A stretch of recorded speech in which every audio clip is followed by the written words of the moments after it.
Hello everyone, welcome to Imprint IAS and I'm Varun Khuller, and today we'll be discussing the international relation questions of UPSC General Studies 2 paper, right? Let's first try to understand how much is the weightage of international affairs. So from 2013 to 2018, we can see in 2013 it was for 70 marks. 2014 it was 62.5, and now for the last 5 years it's been consistent. 4 questions normally have been asked, and 50 marks is the weight of the international affairs. So 250 marks in total by 50, so it is 1/5 of the general study paper 2. So remember that you have to think about the fact that how much time would you like to give to international affairs, right? And the other thing I like to say is that don't go to the books like which have been referred for international affairs, right? Because in for GS, right, if you think about it, what has happened is the fact that it is the bilateral relationship with specific countries with India that is in the syllabus, and WTO and certain other organization. The syllabus is not the same as it was previous to 2012, right? When actually tough international affairs question used to be asked. Right now, if you think about from 2013, if you solve every question from 2013 to 18, you'll find that most of them are doable questions. The only challenge is obviously writing that in 8 minutes or less, right? And sometimes even you only get even less time because you're at the end of your exam when you're writing international affairs questions, right? Okay, so the first question was, in what way would the ongoing US-Iran Nuclear Pact Controversy affect the national interest of India, and how should India respond to the situation? So there are two parts, right? That is how the US-Iran Nuclear Pact Controversy should affect national interest of India, right? So obviously, if you think about Iran, we think about the fact that yes, we import a lot of oil from Iran. And what can be done so that we can keep continuing importing oil, considering the fact that crude oil prices are increasing and we are in an election year, the current account deficit is increasing, right? We are maybe facing the same problem that we faced in 2013, right? Okay, so let's start. Let's look at the solutions in this answer. So let's start. So US President Donald Trump in May 2018 scraped the Iran nuclear deal signed by his predecessor. So this is something very, very odd, right? Despite US President Donald Trump's decision to pull out of the Joint Comprehensive Plan, the nuclear deal itself won't be scrapped as long as Iran as well as the other signatories remain committed to it. So UK, France, it was P5+1, right? So UK, France, Germany, and Russia all were a part of it, as well as the EU. So even so, India has to face the impact of the US decision on the deal, as well as instituting the highest level of economic sanctions in several ways. In case you would like to draw a diagram, I would suggest you can draw this diagram, right? You can pause and draw this diagram, and obviously you can maybe talk about this, right, in your answer. But I think the best idea should be you should just start focusing on the oil prices. That is, the impact on the oil prices, right, will be immediately affected. Because see, as soon as the US decision comes, what happens is all the hoarders of oil, right, all the speculators of oil prices, commodity prices would now start going long on oil, right, and they would say basically that oil prices are going to go high, and Iran presently is the third largest supplier, and any increase obviously would lead to increase. When we made the slides, the oil price was 67 rupees to dollar, right? But now it has in every Indian city is really 90 rupees per liter, and the oil prices also have increased to more than $85 per barrel. So it's a 4-year high. Iranian President Hassan Rouhani visit was in February. India was committed to increasing its oil imports, right, to double about 396 barrels per day, right, 1,000 barrels per day, which comparable to 205,000 barrels which were there in 2017-18, and oil trades stood basically at 2.69 billion. With the total number of figures, right? So again, the idea several measures have been made, such as allowing Indian investment rupees, initiating new banking channels between India and Iran, and so on. But I think the best method is also using SMEs, which are not really influenced by US sanctions, into, right, India-Iran trade. Chabar port again, which is very, very important to us, right, because we want to circumvent the Pakistan block trade, because we want to access the Central Asia for its oil, for its gas, for its rich mineral resources, right, and also in Afghanistan, we have made a decent base. So India has already committed to 85 million to Chabar port, and I think and the railway line to Afghanistan should cost us nearly $1.6 billion. So yes, economically, obviously Iran is important to us. Strategically, it's even more important to us. Last year, US took a lenient line when we sent India's wheat consignment was sent to Chabar, right? Basically, Rex Tillerson said that US wanted to target a regime and not the people, right? But obviously, the replacement Mike Pompeo and John Bolton, they have a more tougher line on India and basically say that restriction would be there, and obviously they would make India's plans in Chabar more unviable and expensive, right? Obviously, India is a founder of the International North-South Transport Corridor, which was ratified in 2002, right? It starts from Iran and cuts across Central Asia. It's a 7,200 kilometer multimodal network, right? Cutting down transport taken by 30%. So this is again very, very important to us, right? And obviously, new US sanction would impact us, and the North-South corridor would get impacted, right? Any banking insurance firm would not like to go into this plan, right? So this is extremely, extremely important. Then the Shanghai Cooperation Organization again, right, in which Minister Modi admitted India last year, right, again thought that they want to induct Iran into this. Again, this would again cause fissures with the USA, right, as India is a member of this organization.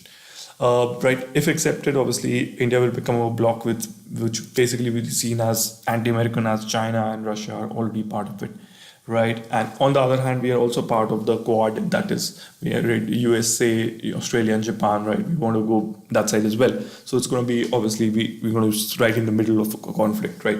So again, then Saudi Arabia, UAE is obviously Israel. We have close ties with Israel, but on the other hand, Iran supports the Syrian regime, which is not supported by Saudi Arabia, and Israel definitely doesn't like the Syrian current regime, right? So again, so it's whether we support Iran, whether we have good relations with US, whether we have good relations with Israel, with Saudi Arabia, it's something that India has to really focus on. That can we have good relations with two enemies, right? Okay. And then obviously India wants to be a proponent for rule-based order.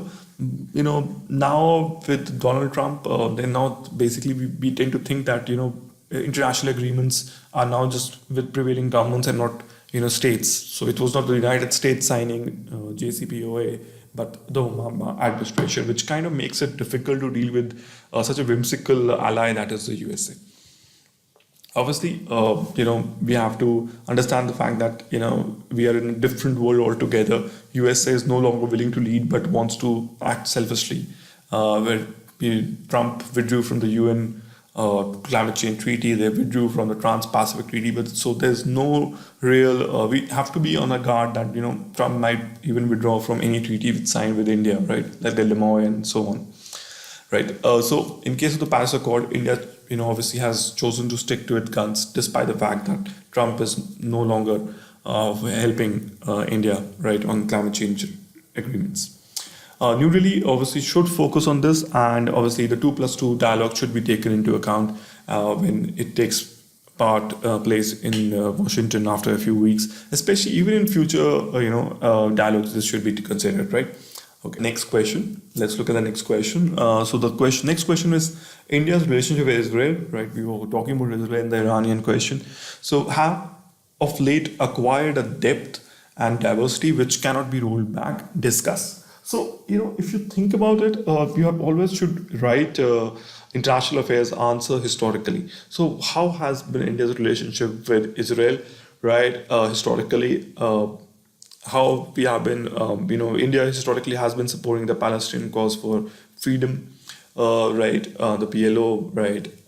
Yasser Arafat, and they were very good friends with Nehru even, right? So again, on the other hand, Israel supported India at a time when we actually required it the most, during the Kargil War. So, and that is the basis of India's relationship with Israel. When in Kargil War we required ammunition, Israel provided ammunition for our Bofor guns, right? When nobody else was giving us, technology, Israel is giving us technology. When nobody is supporting us in agriculture, in technology transfer, again Israel is doing it, right? So again, Israel also is helping in startups in India. So again, so Israel is someone where we Indians can get technology, right? Where we're not getting from anywhere else in the world. So it's extremely important. This is a picture of the Benjamin Netanyahu with Narendra Modi. This is a postcard to Prime Minister Narendra Modi with deepest friendship on a historic visit to Israel. So, Narendra Modi visited Palestine, which was a very, very big thing. Okay, you can watch our, in-short video. It's an animation on India-Israel relationship for more clarity. But let's start with the answer. So, Prime Minister, you can start with the Prime Minister Narendra Modi's visit to Israel in 2017, which celebrated 25 years of diplomatic ties between the countries, right? And there have been extraordinary achievements. So I think the pace of India-Israel relationship has been the most fast, right? You can even, if you go from Chandigarh to New Delhi, you'll see India-Israel Agriculture Center on the left, right? So Israel has become a major defense supplier, right? It's a security partner. It's a collaborator in the high-value diamond chain. Trade, it's a provider of frontier technology in agriculture and cybersecurity and innovation. Indian IPS officers are trained in cybersecurity by Israelis. Not surprisingly, during the visit, PM coined the term. Narendra Modi loves coining these terms, and India for Israel, Israel for India. I think it's similar sounding to Bharat for Bhutan and Bhutan for Bharat, but okay. So, and PM Netanyahu, he spoke of I square and T square, that is Israel, India-Israel ties for tomorrow, right? That, we will become even more strong allies in the future. In spite of good and thriving, there are certain limitations. India has de-hyphenized Israel and Palestine, but it's a big thorn in the expansion of ties. India has a sizable Muslim community, right? And Palestine is still something, of a issue there. It's tough to balance the Arab world and Israel at the same point. There are other Arab states which won't want a relationship with Israel, right? But again, India wants to have one. India does not share the Israel's visceral animosity for Iran, and obviously this is something that Israel would want India's support, definitely. India, Israel even used Al-Qaeda and ISIS elements against Bashar al-Assad regime. Is something that we are not really comfortable. Then Israel has welcomed the Belt and Road Initiative sponsored by Iran, so sponsored by China. Again, this is very, very important to us. Something that, because it goes against the sovereignty of India, right? So again, the influence of China, right? Israel is not resisting that. That's something that maybe we should really talk to Israel about. Then, above all, India is anxious to see a settlement of various contention in the region, many of them which have been aggravated with Israel action. Israel shows little interest in engaging constructively with its neighbors. It basically is backed by Washington for its maximalist agenda in West Asia. At present, our relationship is transactional even after acquiring depth and diversity. So to turn this into a strategic relationship, India has to tread carefully and put its interest and principles first, right? So we have to basically think about Israel in the light of the fact that what they offer us.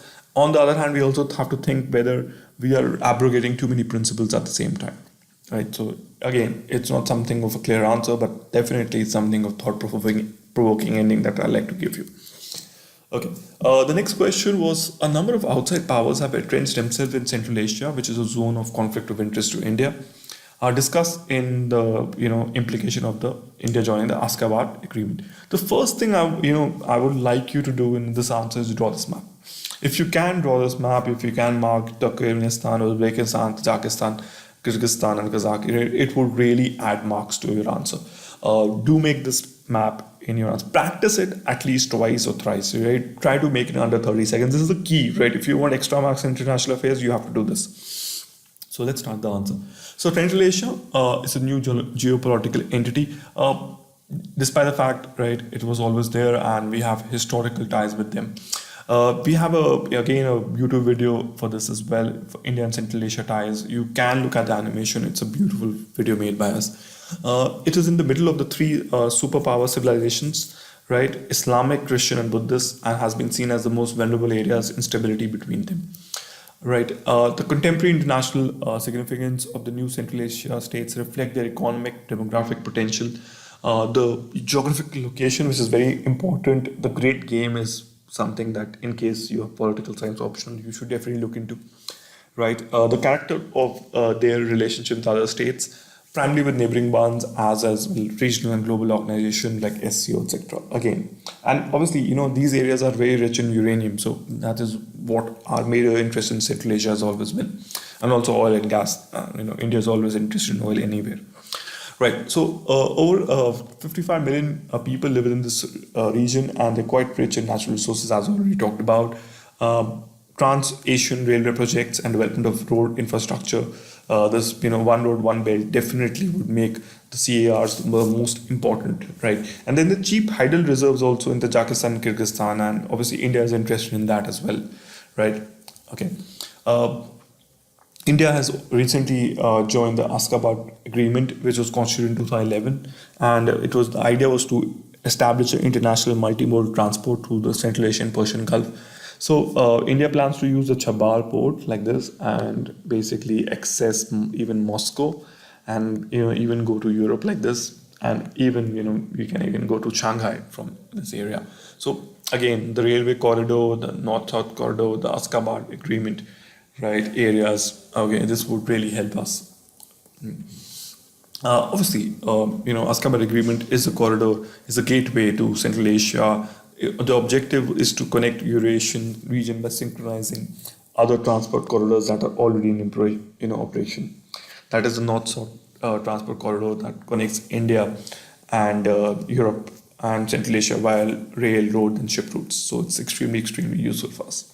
It basically connects India to Afghanistan, and that has been always our focus. We are constructing a railway line from Chabar to Hajjakak, and it's a very, very mineral-rich area. It has the largest iron ore deposits, 420 billion worth iron ore, and we love iron ore definitely in India as well.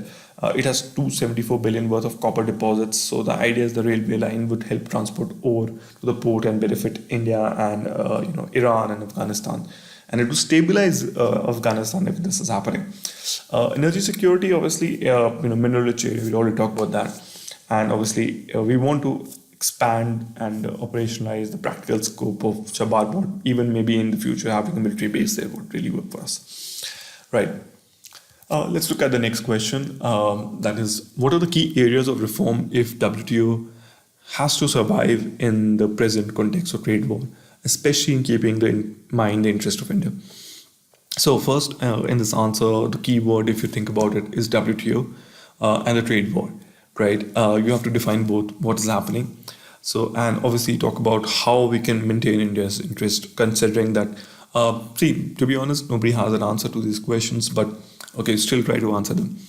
So let's start. So the credibility and survival of the World Trade Organization is under serious threat. And if you want to start historically, you can talk about the GATT, right, and the Uruguay round, and then how WTO came into form, and what has been the achievement of WTO, right? But if you want to avoid that, just straightly come to that. So there can be certain reforms, right? Definitely. Okay, so the first reforms would be a number of steps to restore the faith in the system should be considered, including improving the rules, shaping international trade, developing a shared vision for effective regulation of technology, ensuring IMF and the multilateral development banks are prepared to prevent and respond to the crisis. Then agreements with WTO need approval of all the members to proceed, but unanimous approval is likely only when the content of agreements is not controversial. So one possible criteria should be to spell out clear criteria when a country may use its veto power. An individual member interest in holding up talks needs to be weighed against the interest of all in the light of the mandate. Progress on the core Doha issues such as the reduction of agriculture subsidy, right? This is very important to India. Food security and a special safeguard mechanism. Please go through in detail what are these, right? To guard against imports, it will be extremely beneficial to India and other developing countries. In the current climate, I would say that Bali package, right, in which India argues its stance is legitimate because helping millions of poor, food insecure Indian farmers, right, by giving MSPs. On the other hand, US argues that India's food security program is distorting world prices and harming poor farmers in Africa, right? Though I really don't believe that USA would care about Africa, but so on. So an independent panel would play the role of arbiter, evaluating competing claims, and should basically overcome the political posturing on both sides. That should be a way forward. As the WTO members debate from reform proposals, they need to ensure that not only the WTO becomes a more efficient, but also that it is more inclusive and delivers on development, right? And that's the key. And anything that risks the long-term effectiveness and legitimacy, that should be avoided, right? Okay, right. So thank you so much, right, for listening to me, right? Please write these answers and send it to us to imputeknowledgesolutions@gmail.com. We will check and respond to your queries, and we'll give you feedback, right, as well. Do like and subscribe our channel. Also visit our website, right, and we love to hear from you. Please comment on this video, right?